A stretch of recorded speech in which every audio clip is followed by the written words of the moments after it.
Or good morning, depending where you're located. My name is John Siegel. I am the current convener of the ACRL Health Sciences Interest Group. Thank you all for coming. I know this is a crazy time of year, especially with the coronavirus going on.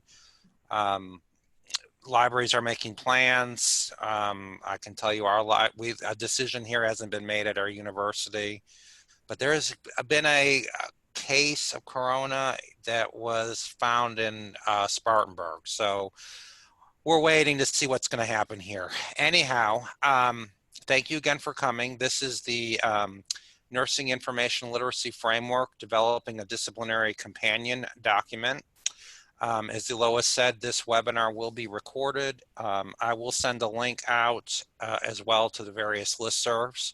I wanted to take a moment to briefly tell you about the Health Sciences Interest Group if you do not know about us. Our goal is to, as you can see here, network, share information, work on projects, ask questions. If you are an ACRL member, you can join an interest group for free. There's no extra charge.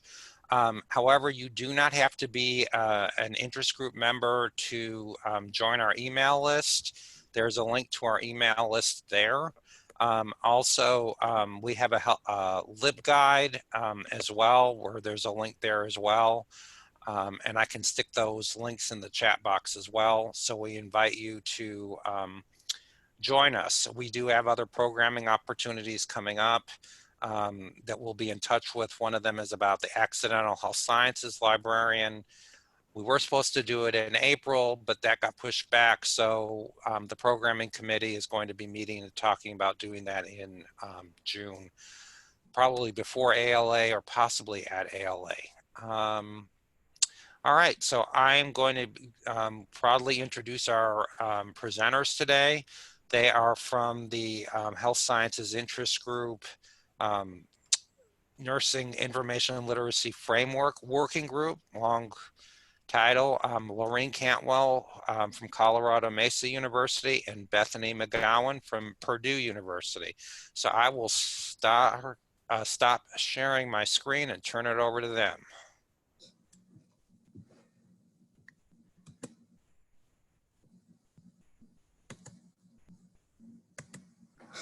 Hi, everyone. I'm Bethany McGowan, and as John mentioned, I am co-chairing the ACRL HSIG Nursing Information Literacy Framework Working Group. And we've been working since January 2018 to craft a companion document for nursing education that complements the ACRL framework. So today I'm just going to give you sort of an update on what we've done so far and what our expectations for the future are. And Laureen is also going to be helping me out with that. All right.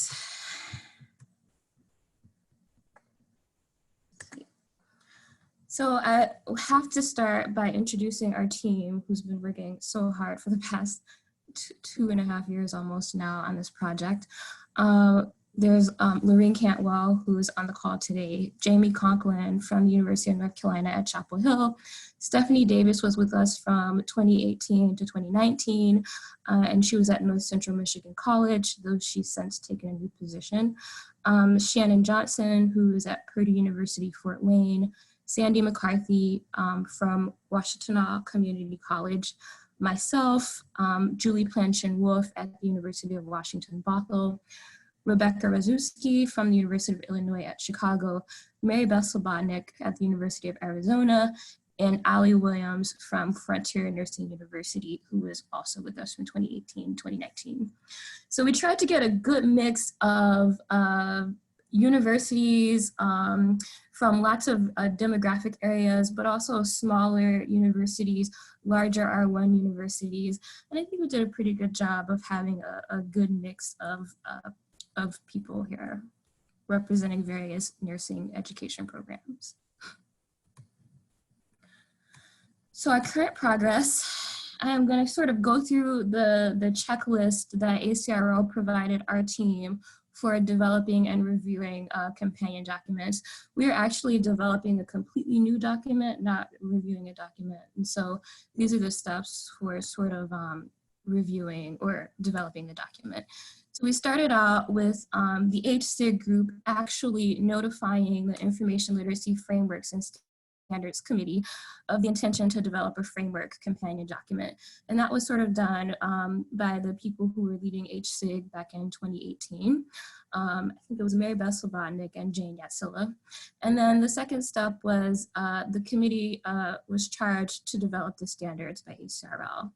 And then ACRL assigned us a liaison to sort of help keep us accountable and make sure we were following the steps provided in this checklist, and to also check in on us every now and then on our progress. So then the real work of our group started. So we started by reviewing related literature and looking at the accreditation standards for the discipline. Our discipline is nursing education. We also decided to take the extra step here of actually surveying and interviewing nursing faculty, because it was very important for us to get the nursing faculty perspective. And I'll go over later in today's presentation what we found by doing that, and I think that was definitely a good move. And then we also have consulted with specific library associations, and Laureen will talk about our findings from consulting with librarians and library associations.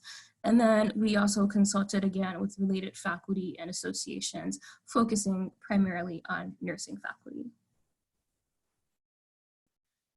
So that's the part that we've actually done. We're only about halfway through this process, although we're hoping to wrap up later this year. So our next step is to actually draft the companion document and submit it to our HSIG leadership for initial review. And this is a little bit tricky for us because there aren't a whole lot of companion documents that we can model our draft off of. So we're doing something that's a little bit unique and new. And so that's kind of where we're going. And we look forward to hearing comments from you all if you have any about what that should look like. We also want to receive comments and feedback about our draft proposal and revise as needed.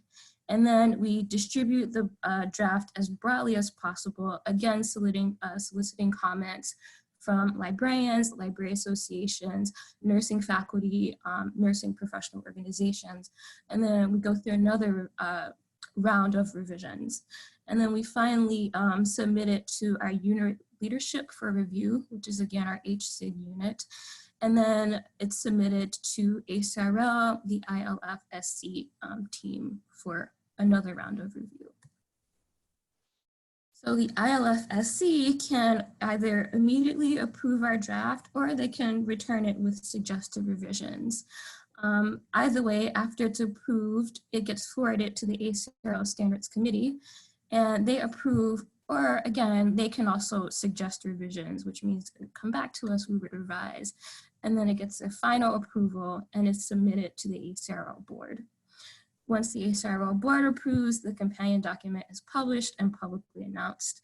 So you can see that it gets lots of rounds of revisions and it goes through multiple approval phases throughout the process before it's actually finally approved and accepted. So I talked a little bit about what we did in terms of reviewing the literature and also surveying and interviewing nursing faculty. So the findings that I'm going to present here are going to be based on our surveying of nursing faculty. So the first thing that we found was that the nursing accreditation standards that are currently popularly and commonly used in nursing education support information literacy instruction, which is good. So if we look at some of the three most popularly used accreditation standards in nursing, the most popular one by far are the American Association of Colleges of Nursing, the AACN Essentials. Nurses tend to just call these the Essentials, and this is what they're talking about. And they're sanctioned by the Commission on Collegiate Nursing Education.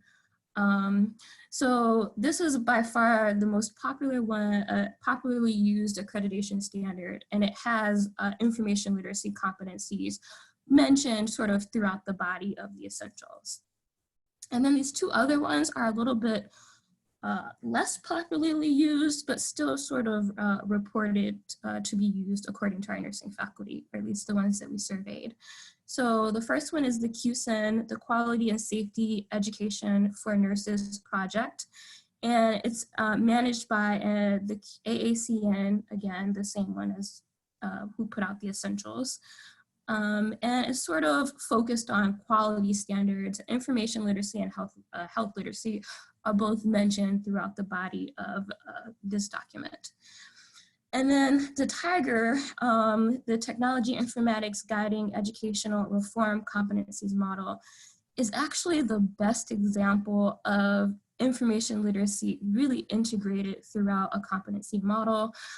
It's almost exclusively based on the older ACRL information literacy standards. So the standards that were used before the framework was implemented.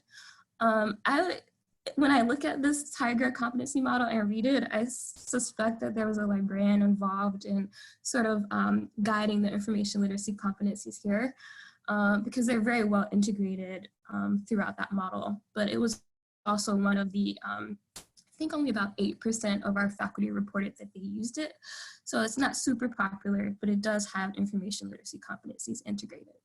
So the point here is all of the models that the nursing faculty report that they use on a regular basis do include information literacy competencies.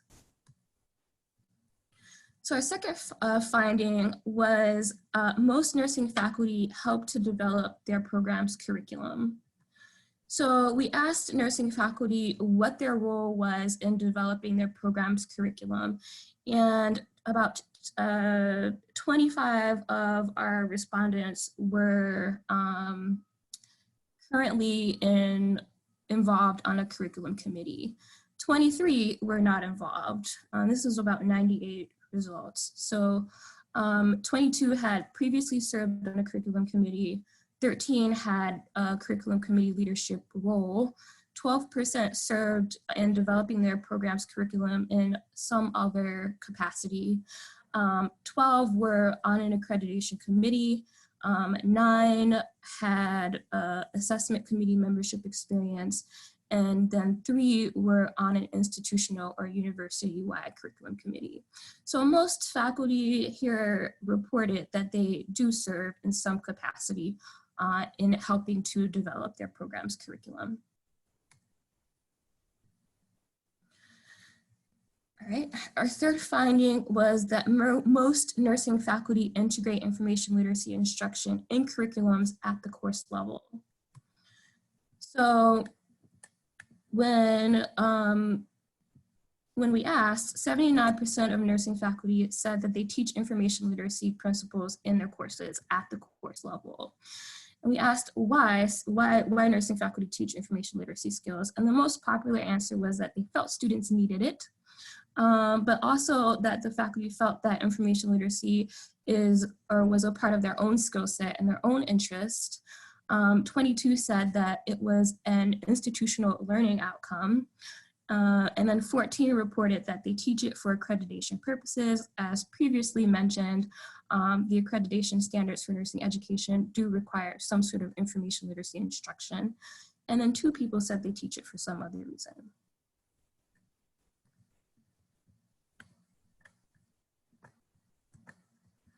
Nursing faculty are likely to use nursing education standards to inform teaching practice.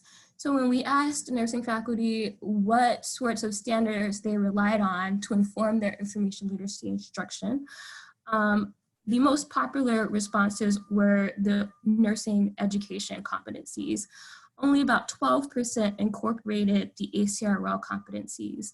And we asked for both the framework, which was not very popular amongst nurses. They did not know about the framework. And we also asked about the standards, which are the older standards that the framework replaced. And a few more knew about the standards, but still not very popular amongst nursing faculty, which was not too surprising, I don't think.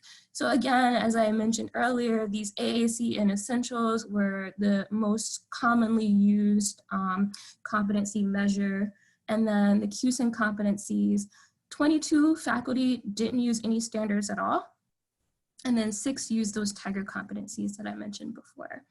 And then we can see here that only 5 faculty use the information literacy competency standards for nursing.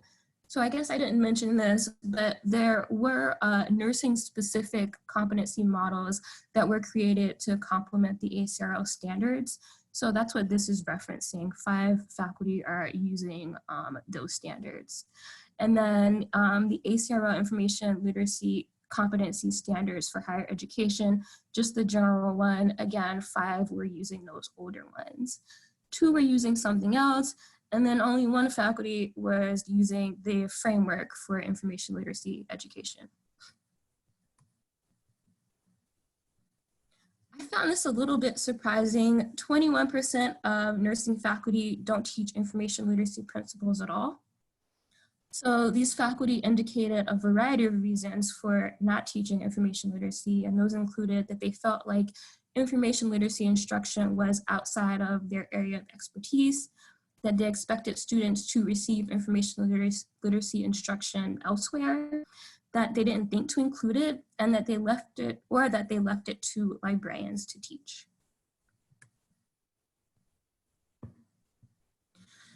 So another finding, sort of referenced this already, nursing faculty are mostly unfamiliar with the ACRL information literacy standards and framework. So when we asked them directly, 68 of the respondents who answered our question related to their awareness of the ACRL framework for information literacy. 79% said that they were not familiar with the framework. 9% said that they were familiar with it, and 12% didn't know if they were familiar with it or not. I'm more inclined to say no, like if they said that they weren't sure, then that's probably a negative response, but we did ask and 12% said they weren't sure. Faculty were slightly more familiar with those older ACRL information literacy standards for nursing, the ones, again, created specifically for nursing education. 22% said that they were familiar with those, 62% were not familiar, and then 16% were not sure if they knew about it or not. Another interesting finding from our survey was that faculty perceptions of the relevance of information literacy instruction change with educational levels. So when we surveyed our respondents, 56% taught at the baccalaureate level, 37% taught at the DNP level, 34% at the MSN level, 12% at the PhD level, 1% at the associate level, and 3% were not currently teaching, and those people were serving in administrative roles. These numbers are a little bit important for the information that I'm about to share, because you have to keep in mind that the majority of our faculty here are teaching at the baccalaureate level or higher, and then only 1% or 1 of our people, respondents, were teaching at the associate level. We asked faculty to look at 7 different information literacy competencies, and these are information literacy competencies that our team created, and they sort of go from, in the Bloom's taxonomy scale, from lower level cognitive skills to higher level cognitive skills. So we start by asking faculty, how important is it to foster a spirit of inquiry or to encourage curiosity? And then we move on to asking the relevance of having students be able to ask questions and then search for clinical evidence, appraise that evidence, integrate that evidence, evaluate the outcomes, and then disseminate the outcomes. So those are the information literacy competencies that we asked about. And starting at the associate level, this is a 5-point Likert scale, with 1 being the least relevant and 5 being the most relevant.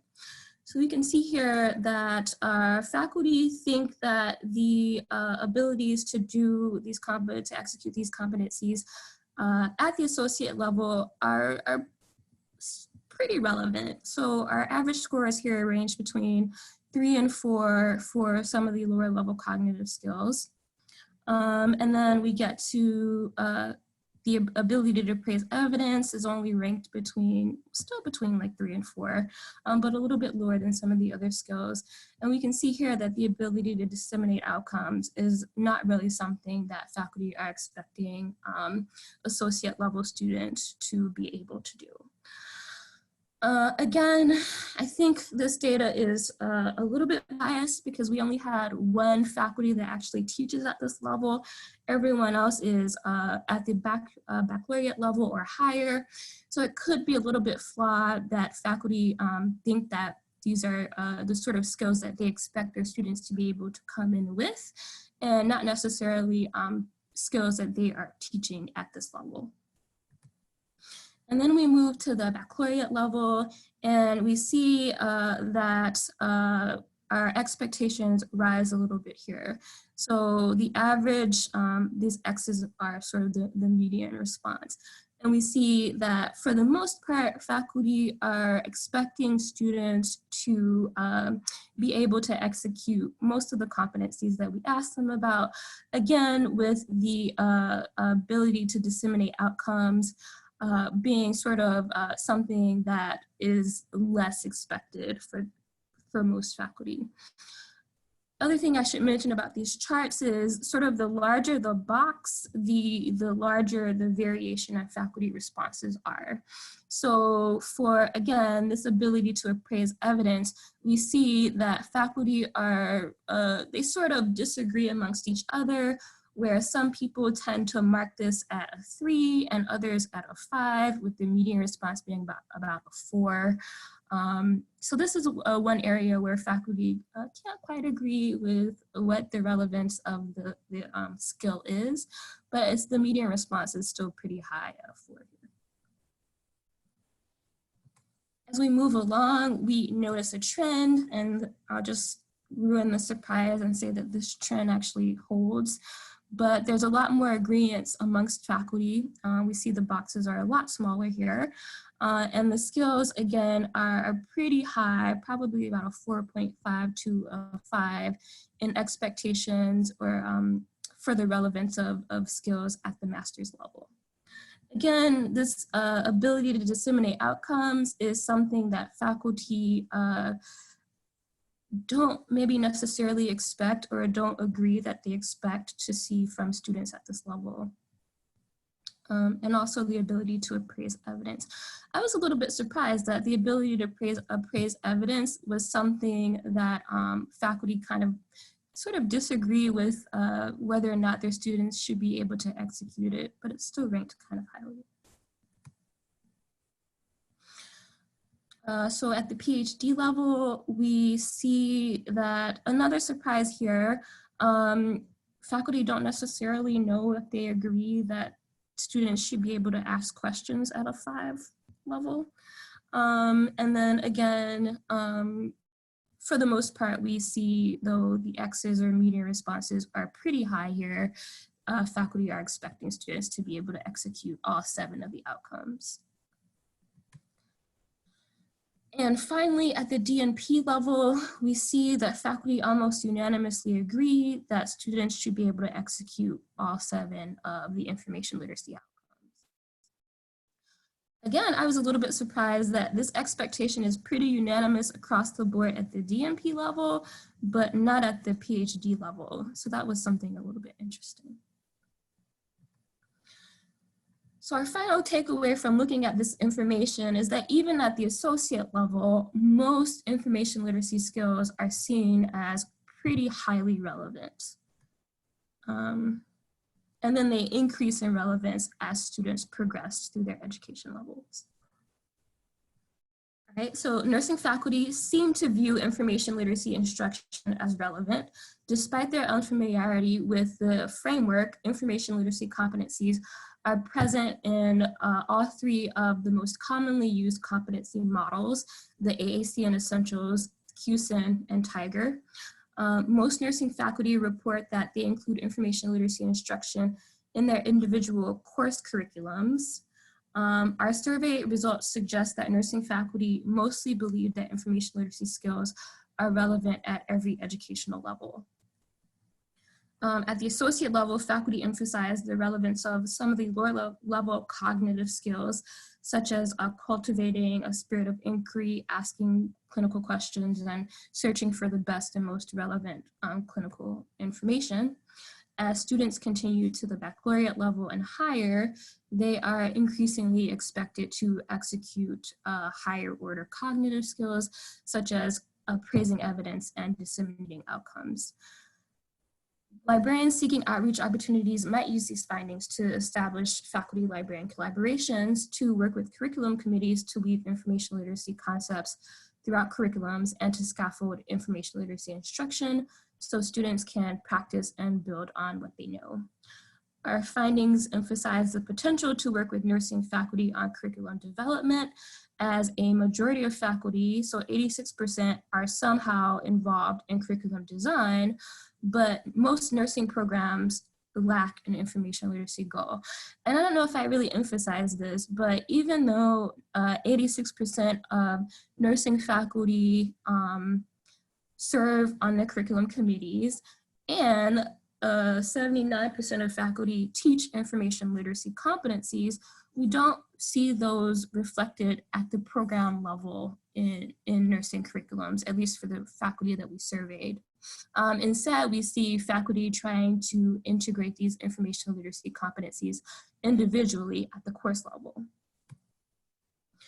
In 2010, Miller and colleagues suggested that increasing nursing students' information literacy skills requires understanding each other's discipline-specific content and negotiating content that incorporates both information and nursing practice expertise.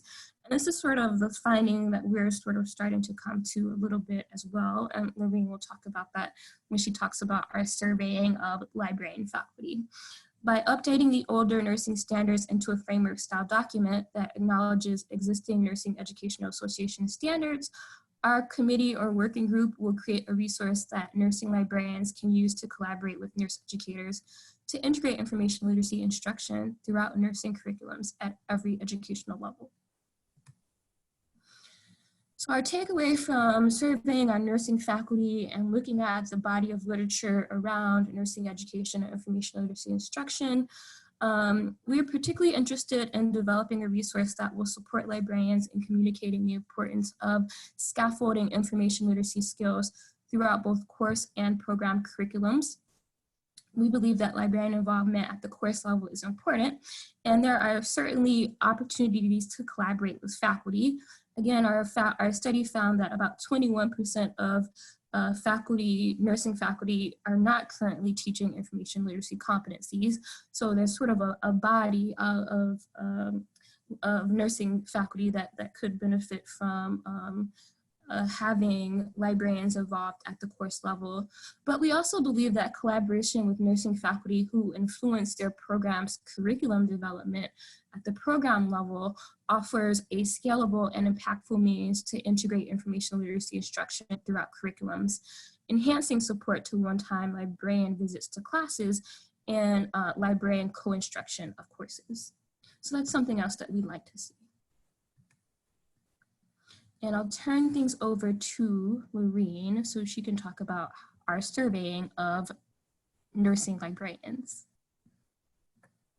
Hi, everyone. I did just see a question in the chat box about being in Canada and will this still apply? And while I don't know that we're necessarily designing with the Canadian standards in mind, I don't think that we are avoiding looking at nursing standards in a variety of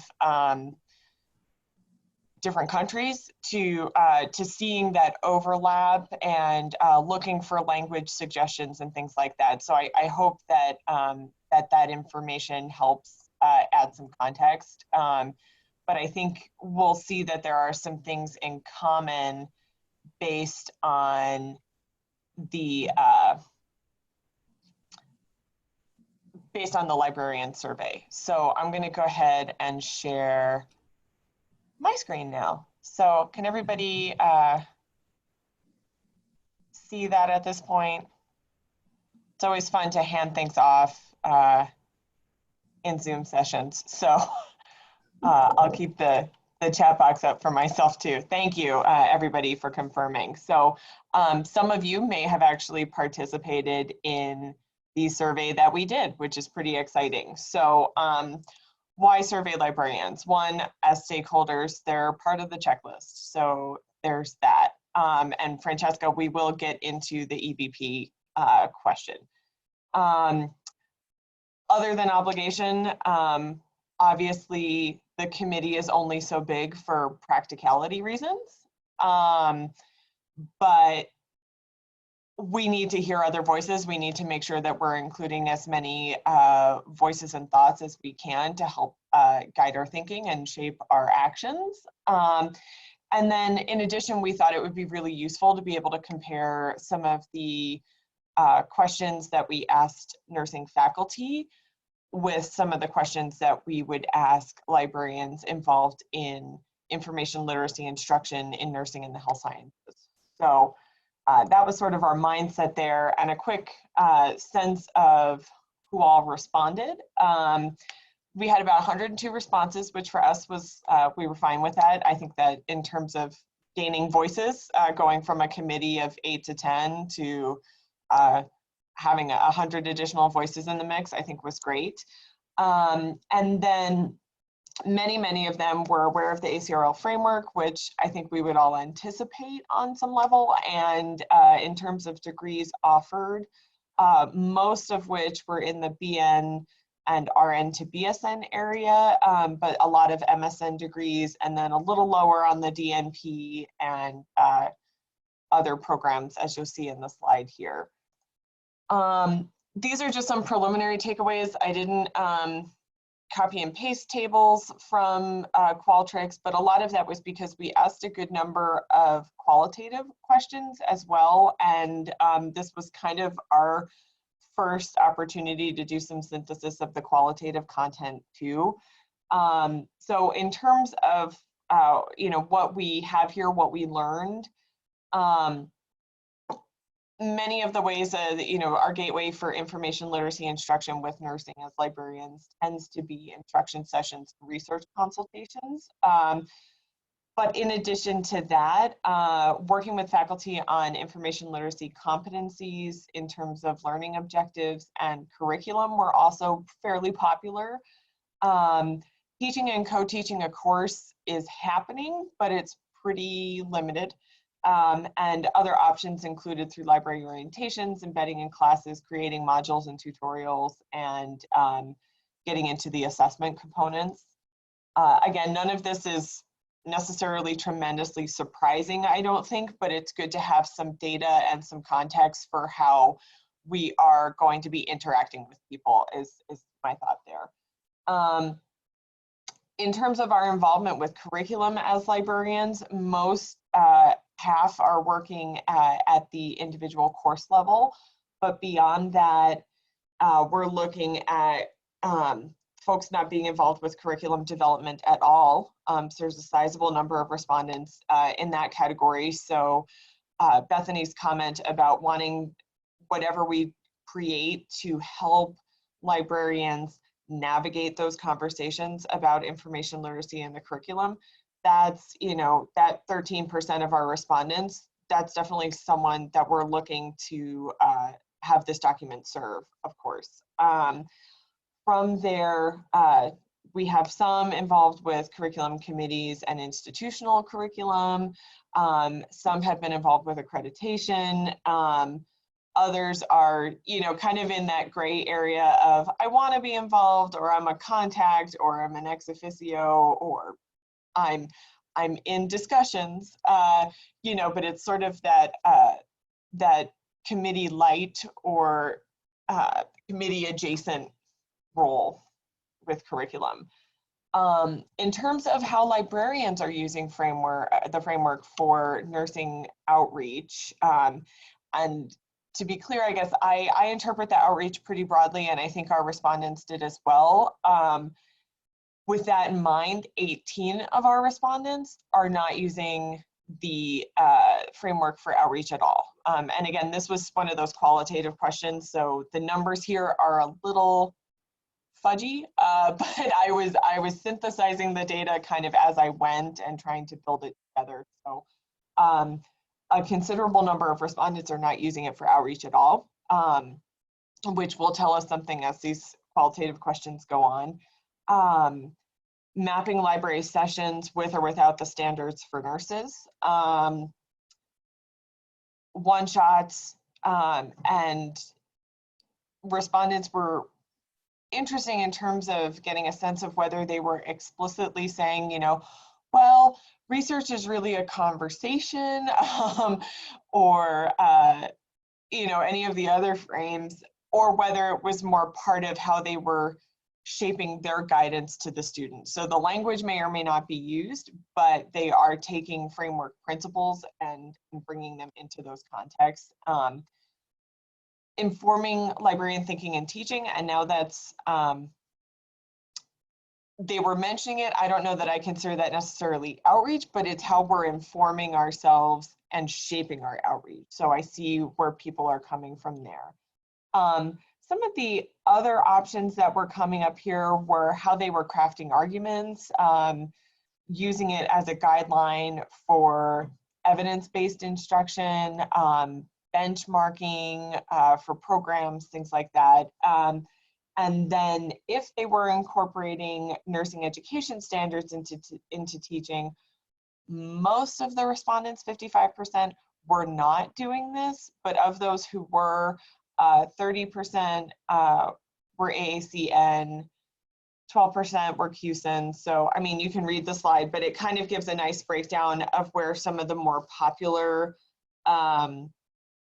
nursing education standards, and I think that speaks to Francesca's question about CASIN. So there are some that are using CASIN, and I don't think we're opposed to looking at any of that, but you kind of see where some of the more dominant areas are. And of course, as Bethany was saying, that need for us to speak their language and help shape that so that they understand our language. There's sort of a translation that needs to go on here, and it looks like maybe more of us on the librarian end of things need to become more familiar with the nursing education standards so that we can help morph that language. So certainly looking at nursing education standards is going to be important for how we're shaping our language moving forward. In terms of adapting the framework language, that's a nice transition for me, for nursing interactions that we have. Most of it, the more popular areas are within instruction. And again, whether that's translated or not into nursing related verbiage was a mix, but a lot of it was trying to embed some of our language into the instruction session. Some were focusing on framework concepts over framework language. So getting them involved in, lost my train of thought, getting them involved in searching as exploration without necessarily saying that phrase. Bringing in library goals for information literacies. One person was bringing in workshops for the framework for faculty, which I thought was pretty interesting too. So it was more a faculty instruction concept. Other areas, again, to think about on this slide, 12 of the respondents hadn't used framework language at all in nursing interactions, and several were still either using the standards or using other standards for nursing education. So there's definitely a group of people involved in our respondents who are either struggling to adopt the framework to their work with nursing students, may not feel it applies, may not feel it's relevant, and as you'll see later on, some of it comes out as perhaps too theoretical. So when we're adapting nursing accrediting standards to our teaching, that was another qualitative question that we had. A lot of it had to do with mapping and alignment, with assignments and outcome, with evidence-based practice, and kind of blending it with the course schedule in terms of when they may be hitting certain standards for nursing. So I thought that was in particular pretty interesting. I don't know that I always think that way. Like, what standard are you covering right now for nursing education, and how can the library help support that standard? So I thought that was a really nice thought to have involved in our data. Also building the case for information literacy instruction, again, looking at those standards and trying to see how we can speak their language in order to make a strong case for ourselves in the classroom and elsewhere. Another area that we got into with the librarian survey, but one that was more unique to the librarian survey than to the survey we did for nursing faculty, had to do with librarian concerns or stresses for adapting the framework, as well as areas of struggle that we saw for faculty and students in terms of learning information literacy concepts or teaching information literacy concepts. So that's what's coming up next here. So in terms of librarian concerns or stresses, a lot of it focuses around justifying the need for it, but sub-stresses there, if that's a concept, the sub-stresses of justifying the need had to do with a variety of things, including the demands of the program, including overall student workload. So in terms of they already have so much to do kind of thing, as well as faculty building in time for information literacy instruction at all. And then on top of that, us trying to build in perhaps more theoretical content into that limited time frame that we so enjoy with their classrooms. Compounding that, I think, is the concept that some frames are tougher to map to curriculum than others, or at least from librarian standpoints. Some concepts may not address or fit the framework for nursing and health sciences. Perhaps some lack of alignment with goals, with evidence-based practice, with some lack of faculty involvement and buy-in. There were a lot of different stresses here, which I think is really important for us on the committee to hear. I think we experience some of the same stresses. So again, I don't think it's shocking the content that we're getting, but I think it's really useful to have more voices chiming in saying, yeah, that stresses me out too. Yeah, that's a concern for me too when I enter the classroom, or when I'm making a pitch to a faculty member, when I'm talking up a department head about the library and information literacy. It can be hard enough to put your neck out there to try to get instruction, but then to try to inculcate them with, you know, new standards and theoretical concepts and things is certainly intimidating. Another interesting component I saw was the lack of student buy-in that several librarians commented on. Some of that had to do with timing and demands of their program. Also, what came out was sort of a trickle down or an inherited viewpoint that if the faculty member isn't reinforcing sort of where we're coming from, the student may have a hard time buying in as well. And again, that's something that we see in general library instruction sessions. You know, if the instructor isn't there, or they're hanging out on their phone in the back, you know, something like that, it's hard for the students to experience the value of the session. And I think people were voicing that. The theoreticalness and broadness of the framework was also a significant concern, and sub-stresses there included assessment and implementation, as well as librarians ourselves feeling comfortable even working with the framework or seeing how that language applies to that context within nursing. And of course, very important, the idea that the framework moves away from competency-based or sort of the practicality of a professional program like nursing. And are we inserting a librarian agenda where we shouldn't? I thought that was a really interesting comment where it's like, well, let's just use their education standards. Why are we trying to prove to them a librarian viewpoint when they have established, you know, needs and educational goals? So just putting that out there. Also mentioned, this is kind of in the blue box on the side here, was the assumption on behalf, I suppose, of faculty that evidence-based practice and information literacy are the same thing.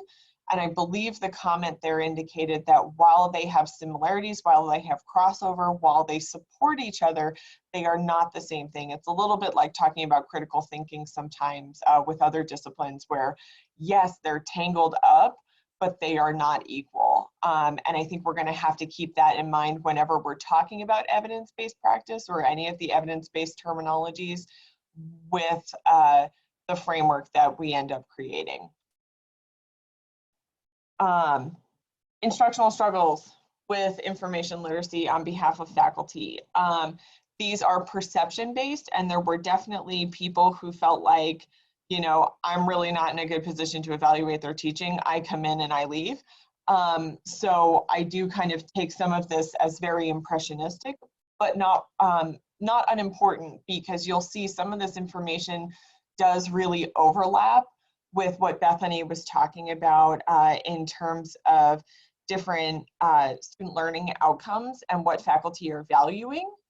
But it also helps us place ourselves in understanding what we think they're struggling to accomplish among those outcomes. So the top three here were searching for the best and most relevant evidence, cultivating a spirit of inquiry, and critically appraising evidence for validity, reliability, and applicability. And again, this may not be surprising, but it's useful to have the voices here that those three things, even we perceive that faculty are struggling to communicate to students. So those may be some of our biggest doors for getting in the classroom. Other than that, integrating evidence was important, but as you saw in some of those graphs, I think at the associate and baccalaureate level, that one was maybe a little lower down. It was either that one or the DNP. So Bethany, feel free to correct me there. I was trying to memorize some of that as you went through. Evaluating outcomes was a little lower down in terms of our perception of their struggles. Asking burning critical questions, a little lower down. Same thing with disseminating outcomes. They did mention a few other things that weren't on that list that were also really important. I think questioning privilege was important and actually does align well with some of the frames. So that's something to keep in mind, as well as global health, public health, social justice kind of components with nursing. The ethical use of information and attributions, and that there was a concern that the checklist approach to assignments, some of that practicality and strict structural kind of approach to some of the education that we're seeing with nurses implies something of a disengagement from inquiry itself, which I think overlaps nicely with perhaps faculty struggles to cultivate that spirit of inquiry, because if everything is checklist oriented, how do you get curious, right? How do you follow the rabbit hole as we talk about in the library world?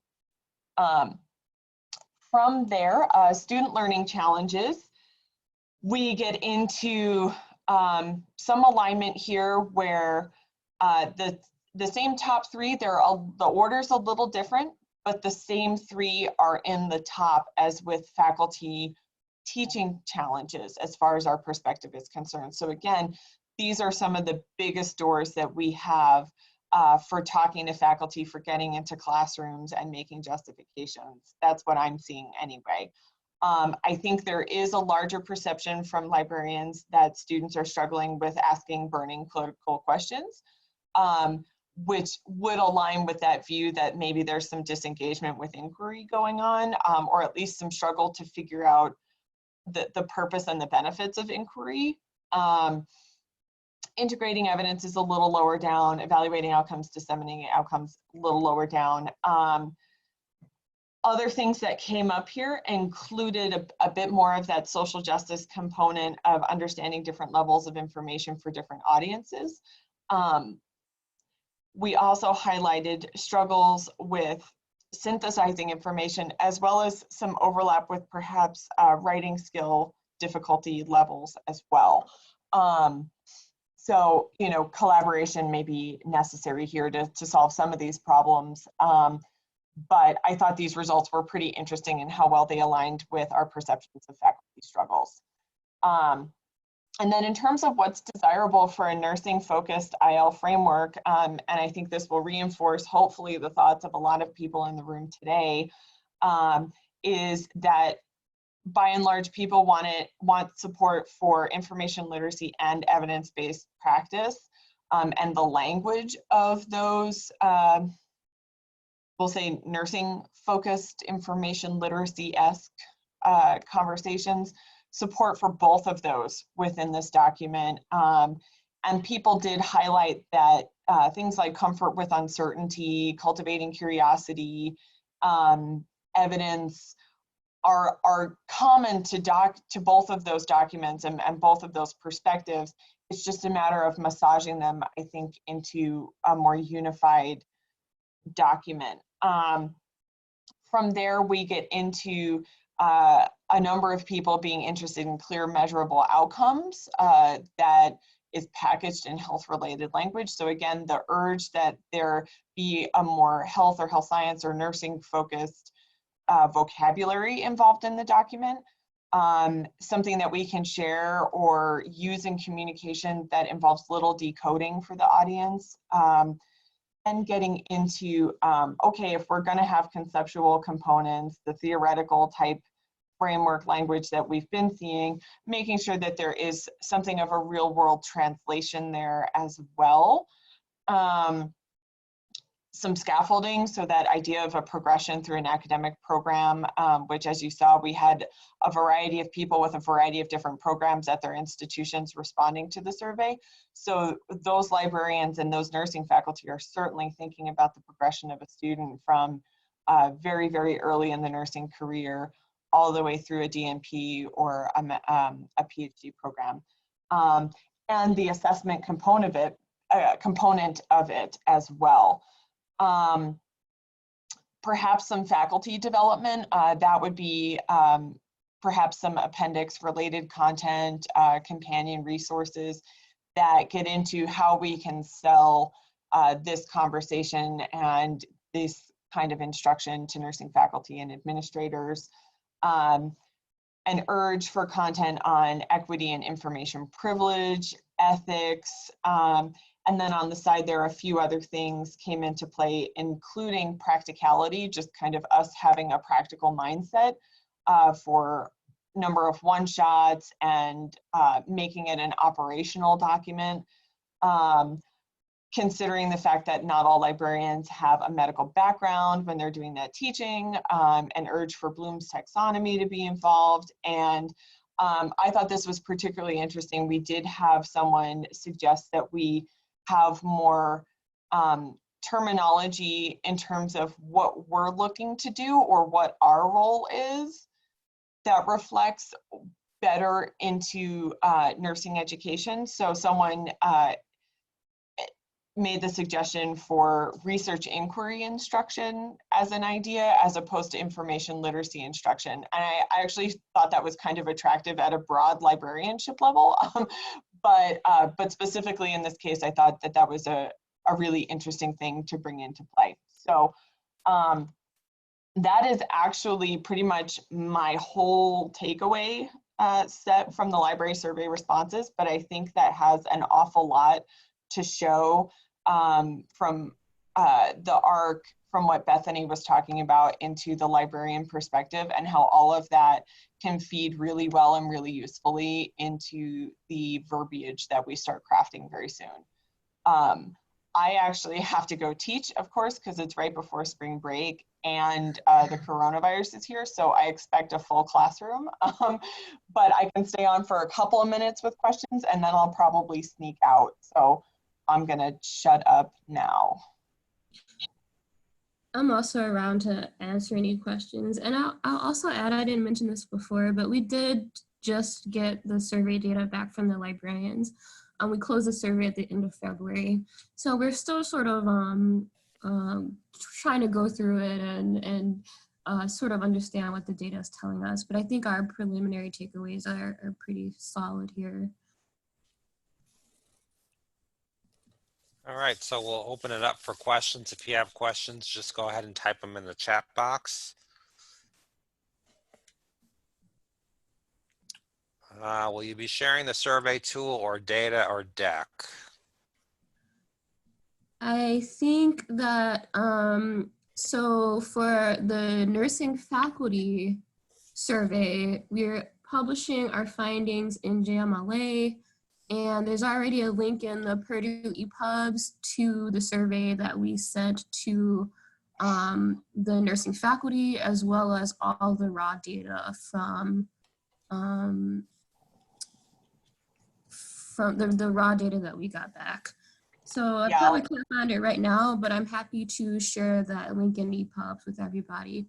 And then for the surveying of the librarians, I suppose we could share the survey tool. It's a Qualtrics survey. Like I said earlier, we just got that data back, so we haven't made it publicly available or really done a whole lot with it.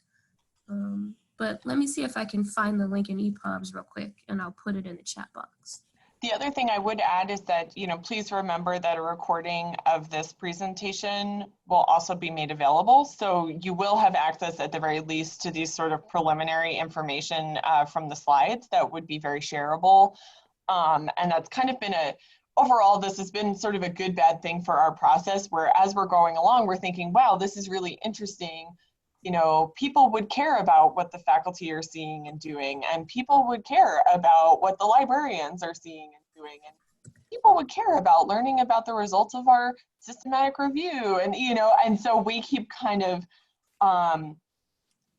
going back and forth between making some milestones with the process of creating a document, as well as trying to get information out there in the scholarly literature to share what we're doing and what our process is and what we're working on and what we're finding kind of as we go. So I did not see anything, Michelle, in the comments in the surveys about NCLEX from the librarians, at least. I haven't looked at the faculty surveys in a while, but I don't recall seeing that one. And Bethany and Laureen provided a link to Purdue. So we're getting positive comments about work is extraordinary, awesome, which agreed. The other thing that was asked is, by when do you anticipate having a draft ready? Which is, I know, I was about to say, with all the steps.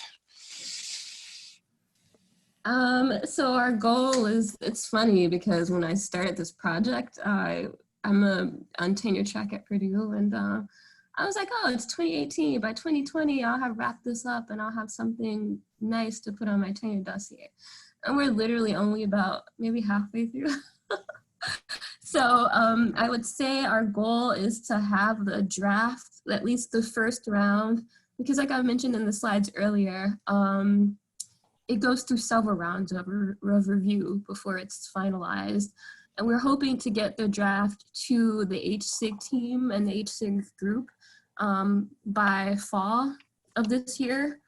I know that's generous because fall is from September to December, but I have no idea how long it's going to take us to craft this. And we really want to make sure we're putting together something that's useful. So I don't mind it taking as long as it takes, but fall 2020 is our goal for getting our first draft out, very tentatively. Okay. And if you all talk, well, this is a side note with Julie, there is, I was able to create a new guide for a nursing companion document, new LibGuide. So that will be taking shape to get feedback as well. So I'm sure communication will come out about that soon. Yes, we will definitely keep you updated. All right. Well, we're about 1 o'clock, and I want to thank our presenters again for doing this. We appreciate it. And if you have additional feedback, Laureen and Bethany gave their email addresses. So a link to the recording will also be posted on the various listservs. So also stay tuned for other communication. And I want to thank everybody again, and thank you very much, Alois. Thank you.